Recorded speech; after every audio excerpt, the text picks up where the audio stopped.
નમસ્કાર દર્શક મિત્રો, આજે ફરી એકવાર આપની સમક્ષ એક નવી વાત લઈને ઉપસ્થિત થયો છું. ગઈકાલે તારીખ 20 જૂન 2025 શુક્રવારે હું રાજકોટ મારી જે રૂટીન વિઝિટ હોય છે પહેલાં અને ત્રીજા શુક્રવારની એ મુજબ ત્યાં પેશન્ટોને મારી વસ્તુઓ આપવા માટે હું ગયેલો હતો. ત્યાં એક પેશન્ટ સાથે પરિચય થયો. એ પેશન્ટ પોતે અત્યારે બ્રેસ્ટ કેન્સરથી પણ પીડાય છે અને હાડકાના કેન્સરથી પણ પીડાય છે. એ પેશન્ટની ફેમિલી હિસ્ટ્રી વાતમાં નીકળી અને એવું જાણ્યું કે ખૂબ સુખી ફેમિલી હતું. એક સમયે એમના પપ્પાને કરિયાણાની દુકાન હતી રાજકોટમાં. માતા પિતા, 4 બહેનો અને 2 ભાઈઓનો પરિવાર હતો. એ સંયુક્ત પરિવાર હતો.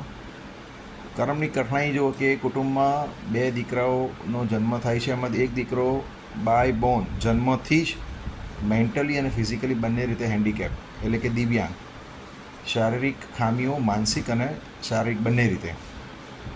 એટલે આખો દિવસ એ દીકરાની સાચવણીમાં જ આખા પરિવારનો સમય જાય.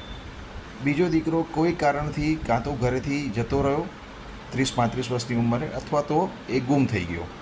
ભણેલો ગણો દીકરો, જે પરિવારનું એકમાત્ર આવકનું સાધન કહેવાય પપ્પા પછીનો, એવો એનો આજ દિન સુધી અતો પતો નથી. હવે રહી એ ફેમિલીમાં 4 બહેનો. એમાંથી એક બહેનના લગ્ન સુરતમાં થયા હતા અને સુરતમાં એમના પતિ કંઈક દારૂના રવાડે ચડી ગયા હતા, એટલે એમને પણ ખાવા પીવાના ખૂબ વાંધા આવી ગયા હતા. એક બેન ગાંધીનગરમાં છે, એ રિઝનેબલી કહેવાય એવા સુખી છે. પણ બાકીના જે 2 બહેનો ઘરે રહી ગયા છે પેલા ભાઈની સારવાર કરવા માટે, એ 2 બહેનો આજીવન કુંવારા રહ્યા એ ભાઈની સારવાર કરવા માટે, માતા પિતાની દેખરેખ કરવા માટે. પિતાનું 2 મહિના પહેલાં જ એટેકથી અવસાન થયું. હવે કર્મની કઠણાઈ જુઓ કે પેલા જે સારવાર કરવા જે પેલા 2 બહેનો રહ્યા હતા, એમાંથી એક બહેનને બ્રેસ્ટ કેન્સર પણ થયું અને એમાંથી જે બહાર આવે એ પહેલાં તો હાડકાનું કેન્સર પણ ડિટેક્ટ થયું. એટલે મારે એમને બ્રેસ્ટ કેન્સર થયા પછીને જે હાથમાં સોજા આવે ત્યાં મારે એમને હાથના મોજા આપવાની વાત હતી અને મોજા ફરજિયાતપણે આખો દિવસ પહેરવા પડે. એ બેનની કોઈ આર્થિક પરિસ્થિતિ એવી નથી કે આ મોજા પરચેસ કરી શકે. એટલે અમે અમારા બીઈંગ પેશન્ટ ફાઉન્ડેશનના સહયોગથી એ મોજા એમને આપવાની વાત તો કરી નિઃશુલ્ક, પણ એ બેને વિનમ્ર ભાવે ના પાડી. એનું કારણ તમે જાણીને ચોંકી જશો. એમણે એવું કીધું કે આ જો મોજું પહેરીશ તો મારા ભાઈ જે અત્યારે પથારી વસશે, જે કરોડરજ્જુ નમી જવાથી આખા વિકલાંગ જેવા દિવ્યાંગ જેવા થઈ ગયા છે, એમના મધરની પણ એ સેમ એવી કન્ડિશન, અને પ્લસ માનસિક દિવ્યાંગ તો ખરા જ. એટલે આખો દિવસ મારે ભાઈનું પથારીમાં જ ઝાડો પેશાબનું બધું કરવું પડે અને એના માટે રસોઈ બનાવવી પડે, એના માટે બધું ધ્યાન રાખવું પડે. એટલે આ હું મોજું નહીં લઈ શકું. વિચાર કરો કરમની કેવી કઠણાઈ છે કે એક ફેમિલીમાં એક જ કમાનાર છોકરો હોય, એ કાં તો ગુમ થઈ જાય અથવા તો જતો રહે.